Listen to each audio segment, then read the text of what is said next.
ሰላም እንዴት ናችሁ? በዚህ ቪዲዮ የጎን አጥንታችሁን ማሳጅ ማድረግ ለተለያዩ የጤና ጥቅሞች እንዳሉት ስንቶቻችሁ ታውቃላችሁ? እስቲ የተወሰኑትን ልንገራችሁ። አብራችሁን ቆዩ። የጡንቻ ህመምና ውጥረትን ለመቀነስ ይረዳል። በጎን አጥንት አካባቢ የሚገኘው ኢንተርኮስታል መስል በሚባል የሚጠራው ማለት ነው ጡንቻዎች አሉ።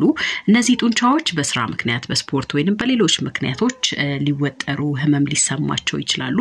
ማሳጅ ስናደርግ ግን እነዚህን ጡንቻዎች የማፍታታት ህመምን ለመቀነስና ዘና እንዲሉ ያደርጋል ማለት ነው። ሌላው የደም ዝውውርን ለማሻሻል ነው። ማሳጅ በሚደረግበት ጊዜ እንግዲህ ወደ ታሻው አካባቢ የሚሄደው የደም ፍሰት ይጨምራል። ይህም የተሻሻለ የደም ዝውውር ለጡንቻዎች እንዲሁም ደግሞ ለቲሹዎች በብዙ ኦክሲጂንና እንደገና ንጥረ ነገሮችን ያገኛል ማለት ነው። ይህም የፈውስ ሂደትን ያፋጥናልና የጡንቻ ጤንነትን ያሻሽላል ማለት ነው። የጎን አጥንትን እንግዲህ ማሳጅ ማድረግ ሌላው የመተንፈስ አቅምን ለማሳደግ ነው። እንግዲህ የሚጠቅመን የጎን አጥንት አካባቢ ያሉ ጡንቻዎች በመተንፈስ ሂደት ውስጥ እንግዲህ ትልቅ ሚና ይጫወታሉ።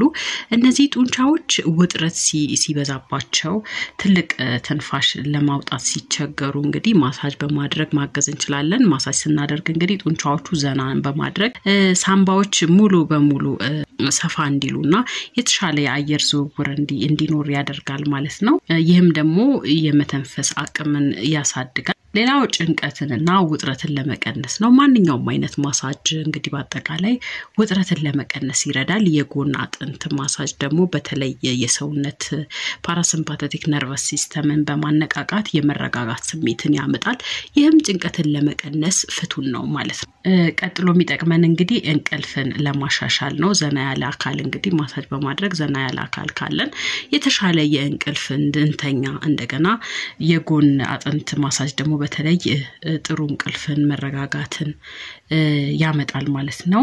የጉዳት ማገገምን ለማፋጠን ይረዳል። የጉዳት ወይንም ደግሞ ከቀዶ ጥገና በኋላ የጎን አጥንትን ማሳጅ ማድረግ የማገገም ሂደትን ሊያፋጥን ይችላል።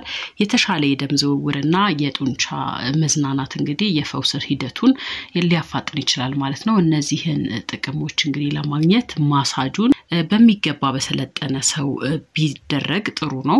እንዲሁም ደግሞ ይህን ማሳጅ ከማድረጋችሁ በፊት ማንኛውም የጤና ችግር ካለባችሁ ከሐኪማችሁ ጋር መማከር አስፈላጊ ነው ማለት ነው። ወደ ማሳጁ ከመሄዳችሁ በፊት እንደዚህ አይነት እንግዲህ ጠቃሚ የጤና ትምህርቶችን እንድታገኙ ቻናሉ ሰብስክራይብ በማድረግ ቤተሰብ መሆን ትችላላችሁ።